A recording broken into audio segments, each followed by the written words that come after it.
ndiwo pakuzodzoka kuti auye ku ZANU-PF. Uyu ndi chairman ku ZANU-PF, ndi khanzera, ndi sabhuku. Uyu anototonga vanhu achitiwapa mapurisa kuti fambai nawo ende kung'anga. Iye uyu asi sabhuku basi ndo zvaanotoita zvekuti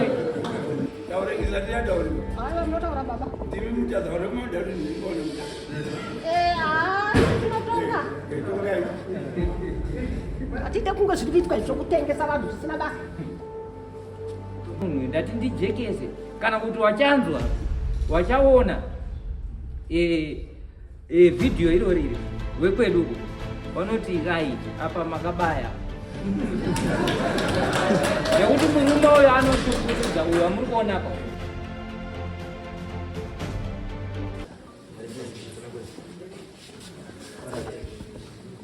pamusoro ndoitwa nevhamaindi mupindi right. ndakatombotongwa muno mudare namai wangu wanditi ndiri kuvatorera munhu. imimi mukanditi iwewe awa ukanzinyora zita ramai wako unonyera here rambuya? Ndikati kwete. Ukati saka wasi mai wako enda unokohwa zvinhu zvako udini wadzorere munhu. Ndikati horaiti ndazvinzwa. Chokwadi ndakaenda kumusha kwatinogara uko ndikasvika ndikatanga kukwazira nzimbe dzangu kuti ndikoho makachena. Iwo wakauya kunoko wakatora judgment. Ndikazoona ndakupuwa samoni kubva kunhingiri kukoti kucivil court. Ndikaendako ndikasvika ndikatongwa zvakare civil court ndichinzi aiwa mambo kana akatotonga achiti iwe uregedze munhu enda unodini unoregedza munhu. Ndikapa chichemo chekuti mune zvinhu zvangu zvirimo, saka ini ndakanzi ndikohwe zvinhu zvangu. Kanzi naMajistrate enda unotaura kwaClerk of Court. Ndobva ndaenda kwaClerk of Court. Ndasvika kwaClerk of Court vati zvatongwa naMajistrate wazvinzwa here? Ndikati ndazvinzwa but mune zvinhu zvangu zvirimo, saka ndikuda nguva yekukohwa zvinhu zvangu zvirimo. Kanzi inini kuno kwandichatonga nyaya inotongwa nani? naMajistrate.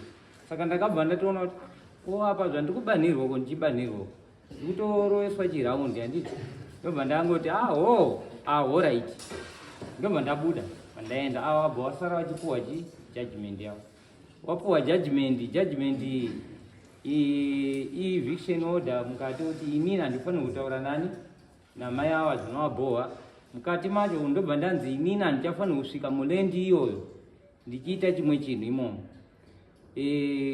Clerk of Court ndakamutaurira kuti mune zvinhu zvangu, akanditi iwe kana muine zvinhu manje chienda unokumbira mai ava kuti udi ukwanise kukohwa zvinhu zvako zvirimo. Ndikati horaiti zvakanaka. Ndobva ndaenda kumba. Ndakasvika ndikarongedza mabhanana angu andakabvisa kuno mumwe munda kwete mumunda imomo. Ndobva ndakwidza kuenda kutauni. Mukadzi ndobva ndifonera kuti pane vanhu vari kuda nzimbe, saka tohodhesa here nzimbe? Ndikati nzimbe hodhesai but endai kunani kuna maiguru modi momukumbire zvakataurwa kumatare. Ndobva aenda mukadzi pana mai vavakumbira. Maiguru mbuya tokumbirawo kuti toteme nzimbe dzedu kumunda. Maiguru akavati endai kuna Jacob Nyamutuma. Mukadzi akaenda ikoko kuna Jacob akasvika akati imimi mumunda makapiwa pisodi, saka musiyafanira kubi kumupinda pamumunda imomo. Ndimaona mukadzi akandifonera akataura saizvozvo. Ndikati alright. Ndikati alright zvakanaka. Saka tagara paya. Ndakazongozwa nevamwe mumaraini kuti uchigarako nzimbe dziri kuenda kotemwa. Mbuya uyo atodzika nemabhaya ekuda kuhodhesa nzimbe. Ndikati mudzimai isusu ngatiteere. Takateera shuwa but taenda kumira tisati tatosvika kumunda kwacho pachine almost 400 meters kuti tisvike kumunda. Takasangana namai ava vaine vanhu vanga vachibvako kuona nzimbe wayo. Havana kudzitema nzimbe dziya because pakane umwe munhu akasvikapo bva ati zvamuri kuita izvi handiti zvine mapepa here, saka imimi muda kutema nzimbe dzemunhu zvinobuda. Saka vanhu vaya vakabva vachika kutema nzimbe bva vadini bva vadzoka navo. Vatangosangana munzira. Tasangana munzira bva ndachimubvunza mhai ndiwo zvakataurwa here kudare kuti imimi munotsvaga mabhaya ekuda kuhodhesa nzimbe dzangu? Kanzi iwe haundibvunzi izvozvo baizo. wakandipedzera nguva yangu uchirima mumunda imomo iwewe, saka ufungidzwa kuti inini ndaida kuita sei nenyaya munda iwe. Ndikati aiwa kamai, imimi munda makandipa kai, nhasi maona kuti ndadhivhopa, maakutanga kuti wakandipedzera nguva. Ko pandaisima zvinhu zvese handiti manga muripo here? Ko makadii kundimisa? Pane pamakamboripota here? Hapana. Zvichitaridza kuti tanga takawirirana kuti ndakushanda munda, tobva tatopesana paipa. Munongoziva kuti pane vakadzi vakabva vatanga kuita kunga kakuchinja masoko. Ndikati aiwa, iwe siyana nazvo, ngatiende. Saka ndakazotora mudhumeni kuti handei modini mokaunde zvinhu kumunda. Inini ndida kuita compensation, ndikombanzekwe zvinhu zviri pai zviri mumunda, because mumunda umu ndapiwa pisod, handichafanira kupindamo. Saka inini ndinofanira kukombanzetwa zvinhu zvangu zviri pai mumunda. Chokwadi mudhumeni akauya, tikaenda kukaunda zvinhu zvikavhariwa, zvikaenda kubudisa 28,000 ndimaona. Ngatiti vakabudisa 27,200 something. Saka pandakazoenda kune wanga wachindiitira mapepa angu wati tinoisa paround figure 28,000. Ndobva ndati alright. Saka ndakazoenda kuAgritex koda kudhindisa, zvatanga kunetsa. Pandazoenda kumaofisi acho kwaMutare, waazofonerwa ari paDC, wobva ati aenderei kwese ikoko, ngauye kuno kuti mudhindire. Zuva randakaenda kodhindisa, kana sikakanganisa, ngari 22 mwedzi wechi8, ndo zuva ratemwa nzimbe nambuya mumunda vachihodhesa. Ndobva ndaendawo kumwe kunaona mukoma wangu wandanga ndichienda kune nyaya dzatakati kutaurawo ikoko. Pandakadzoka ndakasvika shuwa mbuya pastation pandinoisira nzimbe wakagarapo, vanhu vachitakura nzimbe vachiunza parodhi. Ndichienda kumunda kwabamunini koda kuona bamunini kuti ndimutaurire zvimwe zvinhu zvatanga tafambira kwaona mukoma kuya. Saka ndanga ndiina mukoma wangu, iye ane munhu akasara achitaura kuti uyu zvaari kutoenda uko, atori nemupurisa kutoenda kuona kuti nzimbe dzatemwa shuwa here. Wakomana ndakuda kutopiwa futi samoni, ndimaona munhu iye ndiyakandiudza. Ndobva ndati ko inini ndine basa rei nazvo, handina basa nazvo, ngawateme. Saka zvadaro mbuyawa wakatema nzimbe wachiti Jacob Nyamutuma ndiye aindikwidza kuenda kuMatare, kubva kwaMambo Mutasa zvichienda kwaDC, ndiye ari kundipa mari ichikwira. Saka inini ndinotema zvinhu kuti ndidzosere mari yani yaJacob Nyamutuma, ndimaona. Saka inini ipapo ndakabva ndangoti ndichifambira nyaya yangu, ndakazoenda kwaMutare kuCivil Court, kwaMutare kuCivil Court kwaMutare. Saka ndobva ndaisa nyaya yangu yecompensation, saka ndaifamba kuenda uko, ndichisvika ndichipiwa mapepa, njiwapa. Iwo wakaenda uko wachipindura mapepa aya. Paunoendesa mapepa waibva wasiya mapepa ikoko kuti inini nditeere ikoko ndichipera mari. Ari mastrategy mukomana uyu akagarapo, bhozi anozviita ane mari uya, nyaya dzavanhu zhinji ndiye anotopindira iye. Shuwa ndaiita saizvozvo kusvika waona kuti mukomana uyu akasimba. Wakazotaurana nemupurisa mapfumo aishanda pabhesi pakatiwo, wakati mukomana uyu ari kuramba ari kurima. Shuwa ndakauya ndarohwa mahandicrafts makuseni, ndandabva kuisa imba yangu rafuro. Ndakatoona mupurisa kusvika, ndiwe ninge ndini. Kanzi ko iwewe sei uri kuramba uchishanda kumunda kwemunhu kwawakanziwa ufanira kushanda? Ndikati aiwa, handisi benzi ke. Iwo wakatombokohwa zvinhu, ndoenda kuramba ndichishanda chirudzi, handisi kushanda kumunda ikweni. Kanzi handi vatatohwa shuwa, vandaenda kurarama masero. Ndararama masero muya, ndakazoenda kukoti ndikaona PP, akanditaura kuti iwewe ndo zvari kuita. Ndikati kwete hazvisizvo. Akanditi dzoka, kuchazoya mapurisa. Ndakagara kumba kuya, kwakazouya mupurisa uya mapfumo uya. Takapfudzana, ini ndakabva ndati munhu ari kufona ndiJacob, regedzai ndiende pasaidi. Vandapinda nekamwe kanzira, vandamira chida kunzwa zvaanga ari kufona. Saka ndakabva ndaona mupurisa uya naJacob nambuya vari kudzika kumunda. Mukadzi wangu anga pamusoro, ndobva ndafonera umwe ofisa wandakafonera, ndikati ofisa, ndinokumbirawo kubvunza, pamwe nenge ndichiita zvinhu nekusaziva. Ko vanhu kana vachienda kunoona kumunda kwandikunzi ndakapara mhosva, vanoenda wega here? Kanzi aiwa hazviiti. iwewe wakasvika ikoko wakati taona pakarimwa, iwewe usina kurimako kana kuti pasina pakarimwa pacho unoziya sei? Ndikati but inini ndakapiwa piece road ikoko. Kanza kana wakapiwa piece road chitsvaga vanhu vanodini waunoenda nawo, iwe wosvika womira kulendi yako imwe yacho uchiona uchizwa kuti kuri kunzi chii. Chokwadi ndo zvandakaita, ndakatora mushandi wangu nemudzimai wangu wasvika kuya kumunda kuya. Jacob uyu nemupurisa nambuya uyu wanga warimo mumunda muya. Mukadzi wangu akati tisvikewo. Kanza svika henyu. Ko imimi madanwa nani nemupurisa uyu? Hai mimi hatisi kukudai bakuno. Inini ndongoita nyaya dzangu nevapi neawa. Ndirimaona. Awa ndobva wadzokeswa bva wagara pane kashedhi kamwe gandakawaka karipo. Iwe wobva watanga kungopangidzana mapineapple bva wadzika bva waenda kwandanga ndakasorima matsunga. Iwawa ndiwangu wakutokaya matsunga acho. Inini ndasikachatendi kupinda. Right. Bva wadzika kuya bva wadzokera. Right, ndobva ndachiona mupurisa, makadii ofisa kale tiripo, kazi ko uri papi apa, uri apa ndepani? Ndikati ndemangu. Kazi alright, batokumbira Mufarinya pane mukadzi wangu. Vachererwa Mufarinya ofisa uya batadi bataenda. Pandazochienda kukoti kuya manje. Ndobva ndasvika vandabvunzwa. Mupurisa uya aripo akati chokwadi pakarimwa ndakapaona.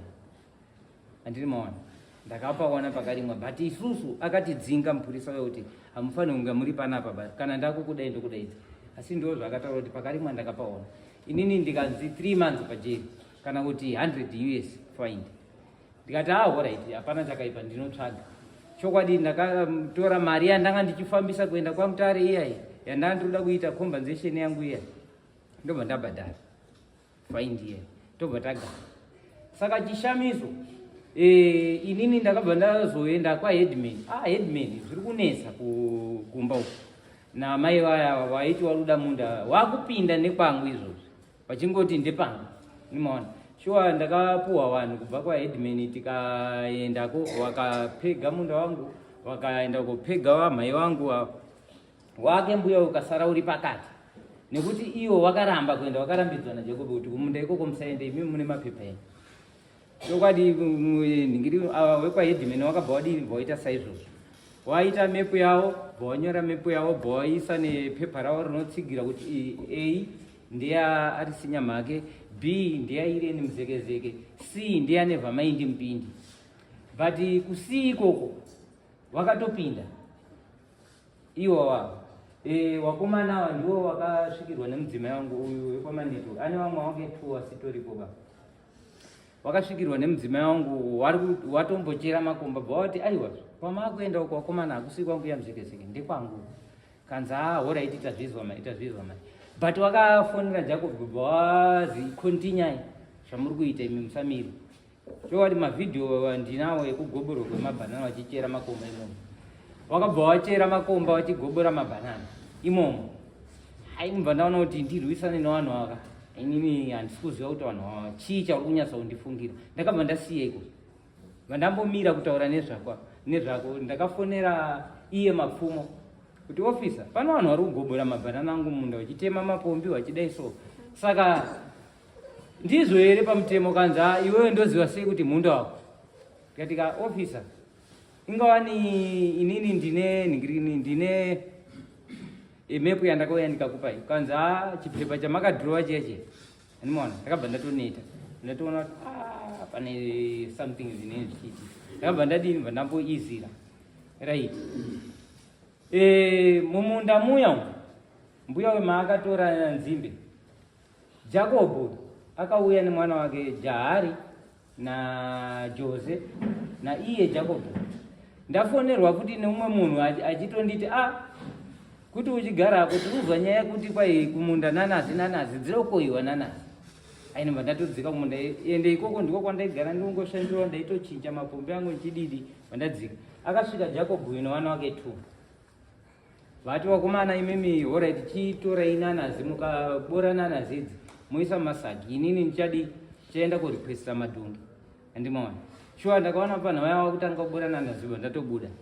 Handichina kwekuchemera kuti ndichati kumapurisa, mupurisa anondibvunza kuti munda wako here. Handichina. andirimaona ndakabva ndangosiya wachiita zvaita waiita semakudo anewa kubora nhana zvisina yauri kuona kuti iyi haina kukora waitoibora waibva yengoikanda pasi kusara munda wese wakati bvu zvinhu zvinorwadza andirimaona ndakabva ndangoti oraiti zviri kwezvi Jacobo newakomana wa3 ukomanetwa nemwana wake mumwe mudiki ndakaona vari kumunda ikoko wachitogobora mabhanana mumunda iwo andakasiyira mayavo wachitogobora mabhanana wagobora mabhanana wakafirita miti inokwana 5 minachis kwakuzoya 5 or 6 miavho yakatofiritwa imwe yacho yakatooma imwe yacho iri kutotaridza kuti mumasaidhi umu iri kuita zvimapundu zvewaiti kubudisa zvakaita kunga zviufu amene mushonga waishandisa pakufirita zvinhu zvaitondibata kuti saka munhu uyu kungoshaya hake pandiri pekuti kana kuti pandinomwira pekundiisira poison nekuti kana munhu akufirita muti zviri kutaura kuti nene akuda kutouraya ko adii kana achirwira mhai ava kuti vatore munda wavo adii kungosiya miti yacho vana vangu vachayawo mairi mhai wavo vachiyawo mairi zvakanaka but uyu ndobva ndabva tatadzaoze kuti mukati mefemiri yedu chimbori chii kana achiti iye anomirira mhai avo saka nditezvara saka tezvara akuuya kokana here pfuma yekumupambo inova minda yakasiyiwa nababa wangu inini yairima mhai wacho iwavo saka kana wakandipa iwo handiti wakapa mwana wemurume wawe saka uyu akwana papi handimaona zvinhu zviri kundidya mwoyo nekundinetsa kuti uyu munhu ambokwana papi uyezve simba rake nderei rekubva ratora zvinhu zvangu zvese achizviita zvake akutobhenefita simba rangu iye ari apo saka musi watabva kunoku nemukomana uyu ndakazoti ndikumwe munda wekuseri vataona wakomana wauya mudzima yangu ndiyakaona kuti wakomana wekomanetu waya watouya kumunda imona inini ndakaenda mumunda makandiona mupurisa uya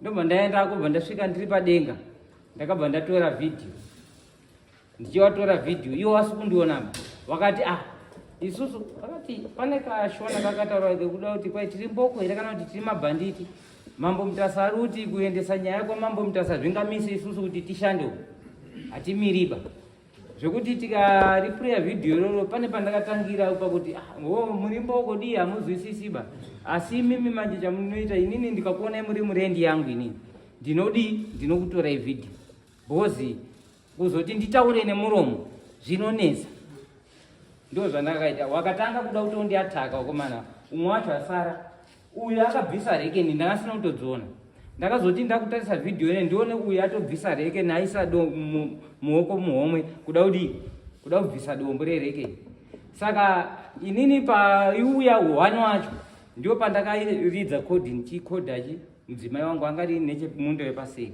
saka iye akabva anzwa kuti munhu haasiye gaba ndio pakatanga kudzoka umwe wacho uyu angaine rekeni webva atodzidzorera pai muhomwe mushure mekunge tabva kunoko right uyu vakomana ava ndakasiya vachiita zvavanga vari kuita vandatoenda kumunda kwanandiri bva ndapedzisa kuchera makomba angu nemudzimai bva tadzokera bva ndaenda kochinja mvura yangu kupi kumabhanana hameno zvakazosara zvakusumudzana nemukadzi mumunda muya mai kuti ko imimi mubva matema mabhanana bva matema mufarinya yangu hamusi wana wangu here mimi hamusi wana wasisi wangu here mimi indo hamuchiita hunhu hwakadaro munoshandiswa nemukwambo uyu ndi mukwambo kune uyu nditezvara pese panoitwa hondo anoripurisa vanhu vavo kubva kuwadhi 1 kuuya kupi kuwadhi 28 kuita noizi zvokuti mambo handisiri ini ndegava vanhu vanenge vachitadza kuuya kumatare nenyaya dzemari uyu ndiro gemu rake rekutorera vanhu minda zvokuti mukabvunza kana kufonera Headman Chikomba anokutaurirai nezvake iye Headman Chikomba wacho pachake haachina simba naye nekuti akambomusunga Headman Chikomba achida kutora nzvimbo iye kuendesa kwaTangwena iye kutotsenga njera dzekuenda kwaTangwena iye munhu ari apo saka iye anoti nzvimbo iyoyo ndeyangu yakatorwa nababa vangu kubva kumaroya. Saka isusu hatichina rugare nekuda kwani kwemurume. Mastrategy ese anoita anenge achiwapiwa nemaroya. Asi chaasikaziba ndechekuti roya rikakupa strategy usaonekweba. Ukaonekwa manje wapisira because unenge wakutorwa kuti ndakaona nhingi nani. Ndio zviri kuita mukuru ari apo. Nambo yawa. Saka handina chandakakohwa mambo pamakanditi ndiende kunokohwa paya. It's okay. Right. Zvinoitika nezvokuti munhu unokwanisa kushora hako dare uchiti kadare akazi kadare bakana iri dare kana ratopa judgment ndiyo inofanira kutiteedzera usakatoiteedzera wakutobatwa nemhusa yecontempt of court. Saka judgment yakapiwa panapa yakataura kuti munhu ngaakohwe zvinhu zvake obva abuda. Judgment haina kutaura kuti torai zvinhu zvemunhu, yakati siyai munhu akohwe zvinhu zvake, then kana akohwa wobva asiyana nezvemunda wenyu. Asi mimi kana maakutotora zvinhu zvacho izvozvo kuzviita zvenyu, it means you have to pay compensation for that. Ndo zvatakawirirana kuti madhumeni achauya uona kuti zvinhu zvirimo zviri worth how much. Saka kana matora zvinhu izvozvo munongopa mukomana wemari yake iri equivalent kumari yataurwa nemadhumeni. Izvozvo hazvidi lawyer pacho. Kana tatotaura isu tatotaura. Kana muda maloya enyu mozotsvaga maloya enyu okudhifendai.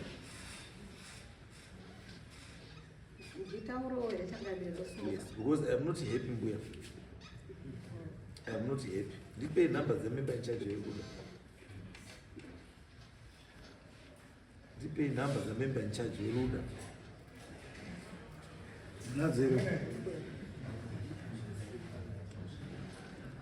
I want to know kuti sei mapurisa ari kuvarwisa. Nazero number.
I am very sad nezvautaura. But ndionea. Apa chauda ndiona kuchia.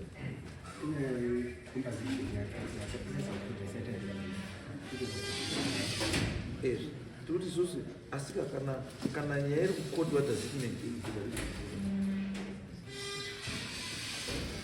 kana nyaya iri kukoti zvinorevei?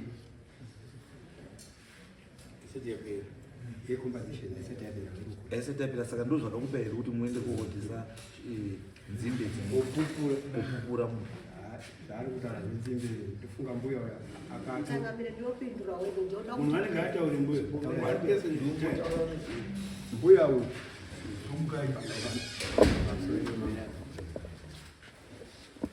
mbuya uyu chakukumaya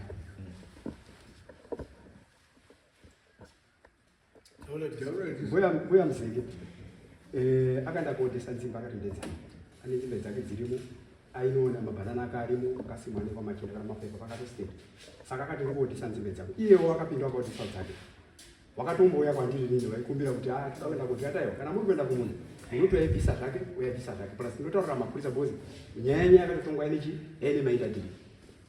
But iwe uri part of nyaya here. Why should they come to you? Inini ndanga ndichibatsira mbuya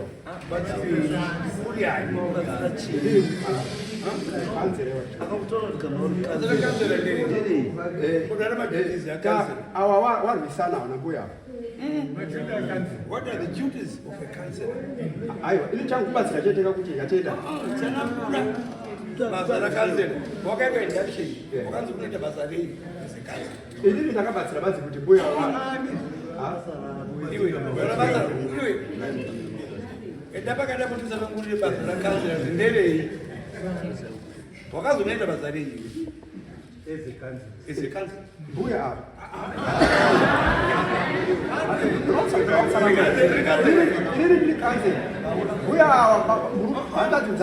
mbuya handazi dzawo dzakauya komuchata Unozonetsa wa. handazi yake Komira. Unoshoresa. Nekuzokufambisa mbirisi. ishuwa Basa la counselor. Ndere. Usatonyambuya. Tikubatsire Tikubatsire usazoziva kuti uzive. Basa rakanzera harisi rekuita overturn macourt decision. You are not a lawyer. You are not a lawyer, even a lawyer ha overturn decision ye court. This is a court yapa decision. Iwe hauna mariramiro, hauna kana power racho kuti uenda kuti overturn that decision. Court ino kana munhu asina kufara necourt ino anoappeala to the next higher court. Ndiyo inopa decision. Haisi basa rako kanzira iwe kuti overturn ma decisions e court. Iwe ne court, where is your relationship ne court? inini chandakaita mbuya wakasiwa ukama hwako yangu baba wao wakasiya My own was this court gave a decision. Yekuti pamunda apa. Munda ndeva ele. And court ino yati munda ndeva ele. Yakabva iti asi mune zvinhu zvanga zvarimwa na never mind. Court inotobva iti never mind. Chienda wobvise zvinhu zvako zviri pachi zviri mumunda. Kana wabvisa zvinhu zvako zviri mumunda usasarime futi. Wobva wadzosera land kuna mbuya. Zvatopera. There is no way pakanzi Ellen endawoti nzimbe nechi zvese zviri zva never mind zvazvako. Hakuna. Isu takatotaura kuti muzikane value yezvinhu zvirimo. Vanhu veagritechs endai munoite assessment. Mopiwa kuti mari handisi yezvinhu zvirimo imari. Ndosaka kwabuda figure yekuti zvinhu zvazvirimo zvazviri worth 28,000. And so what does it mean? It means kuti imi kana makaenda kotora zvinhu zvatati musaende kotora contempt of court. Yes. Mazvidzada. And I want to know why. Kurukuya mapurisa. Ende mapurisa acho auya haasi kuita basa rawo mara hawafana kunge vari kuita. Because kana mupurisa ari kuya kunoita inspection in local anodaidza both parties dziri consent. Haaendi ne one party ba. Anoenda nemapati ari 2 wopiwa chii nyaya kunyaya yakamira yakadai. And saka akaenda nemunhu 1 it means kuti akuendera mainterest emunhu 1 haasi kusaendera mainterest echii edani. Unosaizviza kutaura. Saka ndo pati kutaura kuti uyu uri kutaura kuti nzimbe dzangu dzakatengwa dzikatengeswa. Zvinanazi zvangu zvakapupurwa nevana vako iwewe and the video is there. Nembeu dzacho. Mirai. Isu hatisi zvevidyo. Musaizvinotaura mambo maya. Zvatoda kuti kubatsirei mambo maya. that video will be used as evidence in a court of law. Kuti makaba. Munozwa azvizi kuti kungwara bai kana kuti tokubatsirai kuti chinonzi mutemo unoti chii, because mukaita zvamuri kuita munoshatisa mazita emusangano wamuri kumirira, munoshatisa mazita emusangano wamuri kumirira. Andizvo ichi hachinei, court process hainei nepati. Munozwa kanzera basa rako ndere development muarea, so I don't see this as development. Hauna right kanzera kutora zvinhu zvechi zvemunhu zvakatishandira, especially zvinhu zviri kuzikanwa nedare.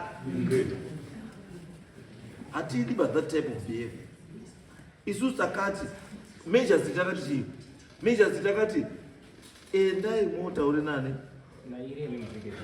Irene Mzekete paunongochitoda kutora zvinhu zvako every time, enda kuna Irene osvika kutaura kuti pinda, kana uda kuti munhu atarise uchitora zvinhu zvani zvako wotora zvinhu zvako di wobuda. That's the arrangement yamichiti yekoti iyo. Imi michei izvo izvo maakuendesa wana waJacob manje. Munhu akutouya manje achikukumbirai achiteedzera zvataurwa nekoti kuti aite, then you take advantage kuti ari kuda.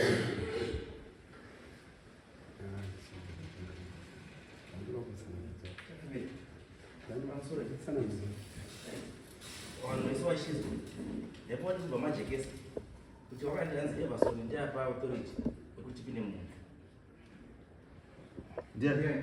iyo sandipato ndike vati chinesepo papa ndinamiro yekuti ndinoda kuti changamire vanhu ngavasenzi nyaya yemukoti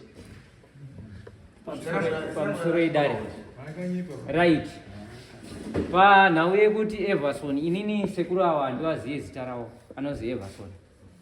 Ndakuwati sekuru ndiwana shumba, inini ndakarora hangu shumba. Right. Awa uyu mukomana uyu pawaitaura nyaya yawo wakati wanga usina kundiona, ndakatanga kutora video wasi kutondiona, ndakamira pamusoro iwo vari muzasi vachiti ko mai akatotiti endai musenze, imimi musamire kusenza pa because ane munhu ari kudhira naye anozi Everson. Pane mumwe sekuru anihamba naye wandakazofonera ndichingobvunzwa hangu kuti naye anozi Everson ndiani, bati kwanza anotoresa mhiko ya ndikati alright, handina zvandakambomutaurira kuti ndazva zvakati handina.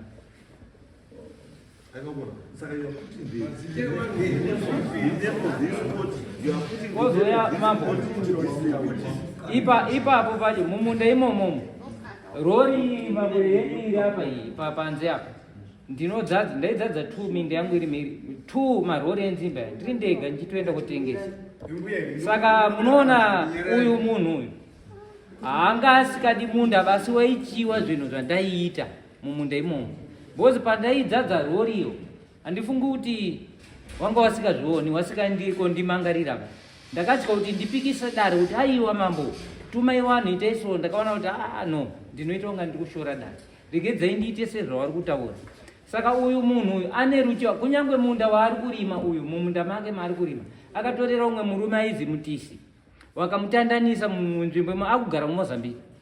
Murume ndiwo munda waari kurima uyu parizve ikoko 2008 paaiita zveMDC akatizira futi kuenda kuMozambique. Tikataurira MP weko anonzi Parato kuti munhu wamatambira uyu varume haana kunaka bau, akazobva ikoko akuita zvamatsanga, vawirwa nemasoja ekuMozambique, vasiya ateya chigwati paDhoremba zvekuti mayuthi eko ndiwo akazoona pakachiva bati pakachiva ofisa musapindepo, bvawatarisa bvaona pane chigwati bvawachibvidzura pakatoridzwa pfuti, akabira nemombe usiku rwera achibva kuMozambique. Akabva ipapo akaenda kunonzi kuNyahoto, tikanzwa kuti akafirita mabhanana emunhu, ndiwo pakuzodzoka kuti auye kuZANU-PF. Uyu ndi chairman kuZANU-PF, ndi kanzera, ndi sabhuku uyu anototonga vanhu achitowapa mapurisa kuti fambai nawo endai kung'anga. Iye uyu haasi sabhuku basi, ndo zvaanotoita zvekuti headman chikomba kumubvunza nyaya iyoyi, handikutotaura panapa kutofona kumubvunza kuti hamuna kumbotonga here vanhu zve 2 months 2 months apedza zvinofana kuita 2 months dzapfuura vanhu vaakaendesa kung'anga akatowapa mupurisa iyeyo kuti endai kung'anga modzoka mondipa reply asina kuenda kwaheadman ba handizivi kuti ndio mabasa asabhuku ezi iyeyu ari kutozviita sabhuku ari kutozviita headman iyeyu vanhu vakapiwa masamoni kubva kwaheadman anowati usaenda iyeyu munhu amuri kuona anoita kunga munhu akapawa but inini uyu munhu ari apa uyu munhu ari apa mambo uyu apedza mari yangu zvekutika vana vangu vari kusafa vana vangu pari zvino vari kuyaura nofunga ndakataura kuti mumwe wacho aifanwa ari form 2 akatobva kunyanga uku mazuva andauya panapa akutoshungurudzwa nemari yacho so haisati yatotumiwa pafoni pandaitaurwa kuti nda kutumira mari yemwana wako munhu wacho ari kutojika kutoramba nemari yacho izvozvi akunhingirikini akuhedrenzi kupfuura hedrenzi kubasa futi kwaakatotohwa neumwe munhu kuti ngauye yake kubasa animaona nekuda kwekuti inini ndanga ndakaronga future yewana wangu kuti wana wangu kana invest wanoenda but nekuda kweuyu usatani wemunhu akabva atoona kuona chipo changu chiri mberi vachipondera pasi saka mambo ameno kuti vanhu ava pavanondisvisa inini ndaifonera hanzvadzi yangu yo kungoti hangu maodhi acho ndavasiya kumbari muusb andaitakura nehanzvadzi yake asi uyu aifona achimuvhara kuti inini ndiri sabhuku ndinozvikavhakavha kusvika sekuru anditi iwe kana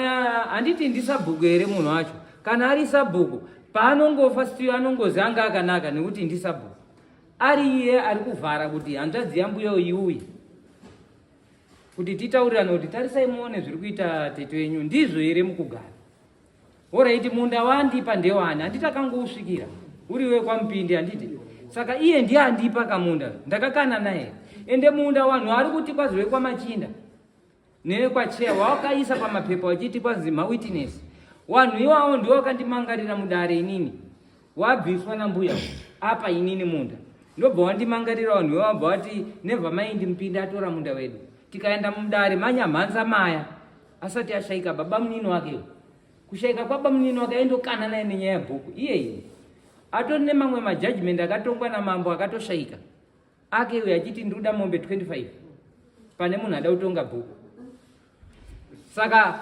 yakatongwa nyaya ikabvunzwa kuti ko imimi muri kubva kuwadhani wakati wadi 1 akazi ko ari kubhadhara mitero ndiani ukanzi ndiwe kwamasunga ukaisaka imimi makwana papi kazi isusu nekuti mumunda umu tashanda 17 years tichishanda mumunda saka mutemo unoti kwaye kana ukashanda 5 years mamako kazaiwa imimi makapiwa munda muchizi mapiwa zvachose chii chenyu chirimo manga musina banana manga musina nzimbe manga muine uswa nemazhonje emagwere kaisaka pasi penyu animaona saka ndikutashamisika uyu ari kuti wekwacheya wakasiya zvinhu imomo iyeye ndiye ari kuziva kuti wekwacheya wakasiya zvinhu inini ndakarima musina chinhu saka hameno kuti ndisamupindi here kana kuti ndisamasunga here iye anotoziva kuti makasiyiwa zvinhu mubvunze kuti iye patakatongwa nenyaya munda iyoyo nevanhu veuka akazviziva here sezvo ari kuti kwai ndini ndakasiyirwa akaenda kutaurirwa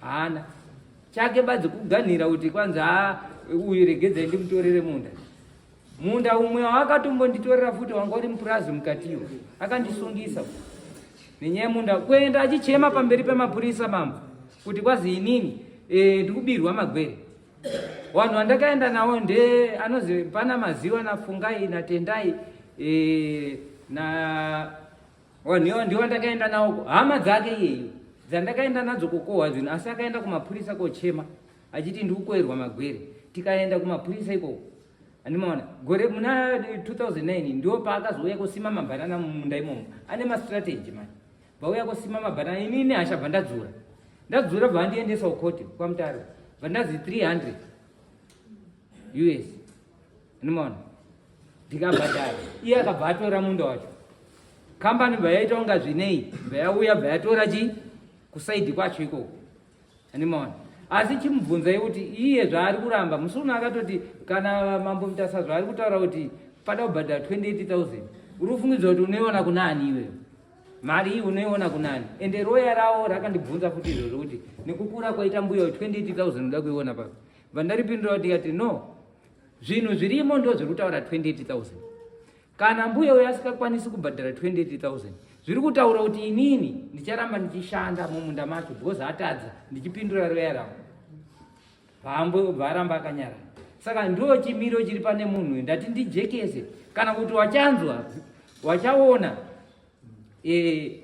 video irori wekweduko vanoti right apa makabaya nekuti murume uyo anoshukurudza uyo wamuri kuona apa vanhu vari kutadza kuya kuripota kuno nenyaya yekuti hawana mari dzekufambisa kukwira vachidzika vachikwira vachidzika vachikwira vachidzika. Naye murume ndafamba kubva muna January up to now ndikufamba nawo. Saka mfunge kuti homwe yangu yanga yakasimba sei but ndasara ndiri penniless kana vana havaendi kuchikoro nawa kutopurata kuti kwazi inini manga muine zvinhu zvekwamachinda aneumbowo here wevanhu vekwamachinda tiwadaidzi ndinozvipira kutsvaga mari ndodzoka futi nawo mudare muno nevanhu vekwamachinda wacho kana achitaura kuti makasiyiwa zvinhu tatenda hangu mama.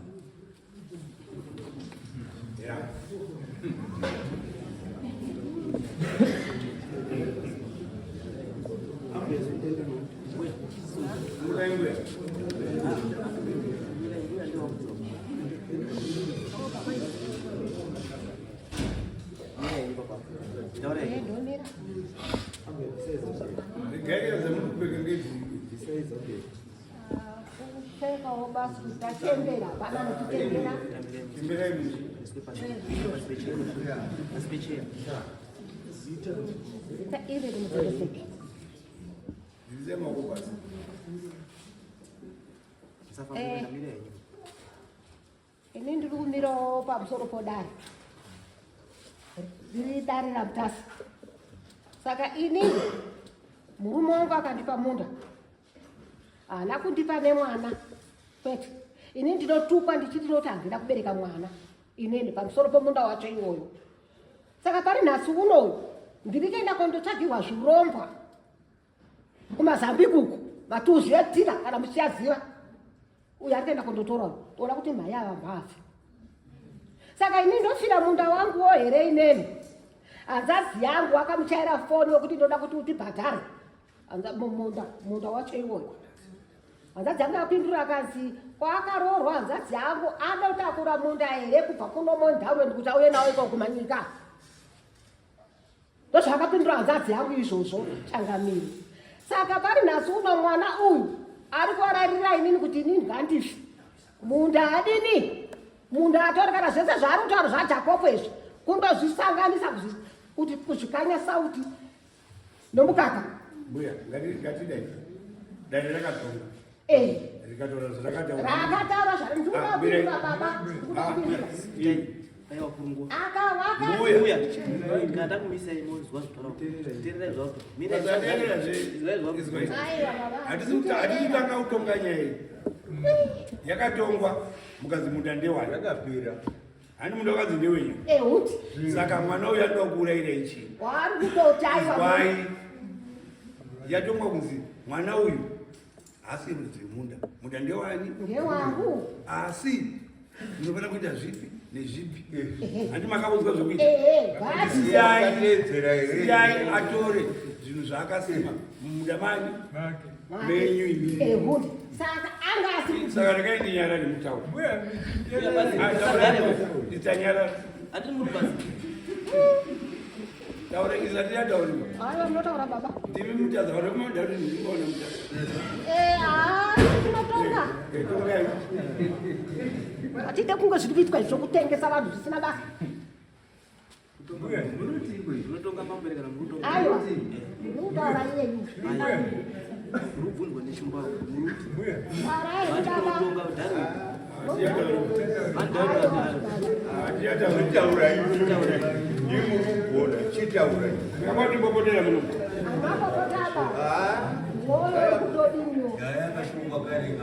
vanji muchuda utauri ndazvizwa baba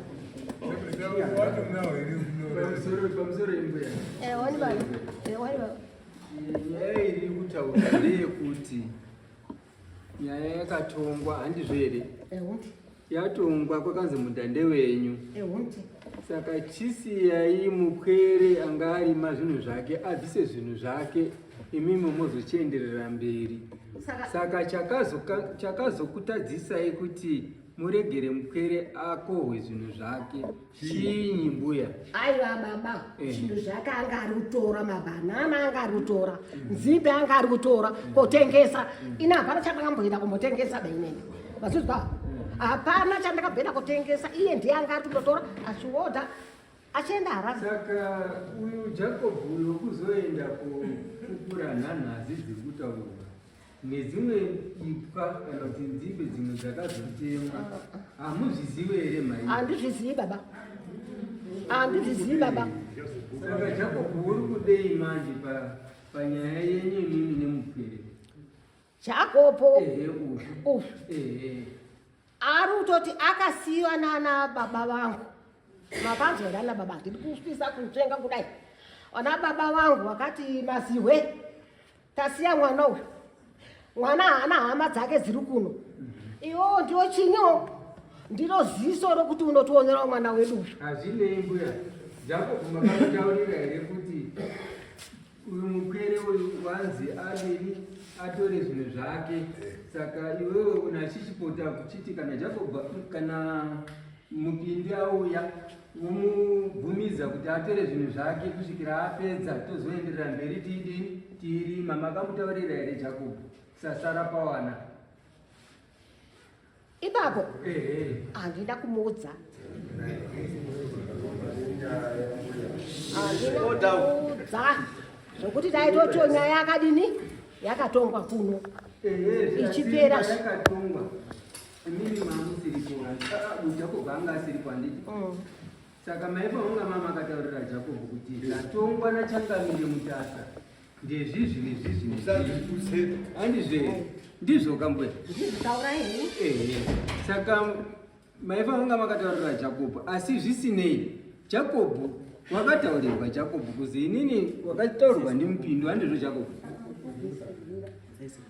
Hauna kutaurirwa pakuti mupindu anofanira kukohwa zvinhu zvake madi. Saka mbuya ndiye akangoti uya uri ukohwe nhanhazi sasara pawana. Handina kukohwa nhanhazi ende kumunda kwambuya uyo handitoendi nditorindega ndisina mbuya. Handina kukohwa nhanhazi, zvese zvikutaura zvese kufabricate kugadzira nyaya kwandirini. Handina kukohwa nhanhazi ende nyaya yari kutaura yenzimbe ndegore rapera. Akakohwa nzimbe dzake last year. This year hamuna nzimbe. Mbuya wari kutopinda kuti mamuna chinhu chirimo. Nzimbe twakadai. Hakuna munhu akaodisa nzimbe. Gore rapera tayakatongwa kuno ndipo wakasvika waita zvinhu zvako. Nyaya yekutongeswa ndegore rapera. Ende kumunda kwambuya handisi ndinotoenda ndina mbuya ndiendiwo tindindeka. Wabvunze kuti gore rino akatema nzimbe. Saka urunyepa here kuti akanyepa urunyepa here kutora ipwa dzake kutengesa nenana urunyepa here? Hakuna kuodiswa nzimbe.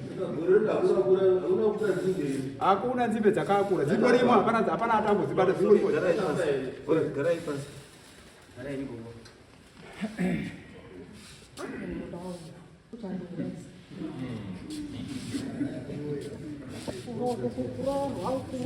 kurohwa kutadza kurohwa unoswera chiporo nyambo zvatakuita because mese munotaura chokwadi, mese muri kunyepa. Saka zvatara kuita mai ndada kupruvha kuti ari kunyepa ndiani. Saka zvandada kuita muri kuenda kundivharireni chipiri. Saka ndoti pachimunda ipo papo musi chipiri munge muri mese ndichauya namember in charge ipapo penhalonga member in charge Ruda totaisa kuzwa kuti nyaya yacho chaipa unetsera papa ane nyaya yake wobva asungwa ipapo tawirirana nditi ngasanga nichudzi pamunda ipo tozobata kunyepa hande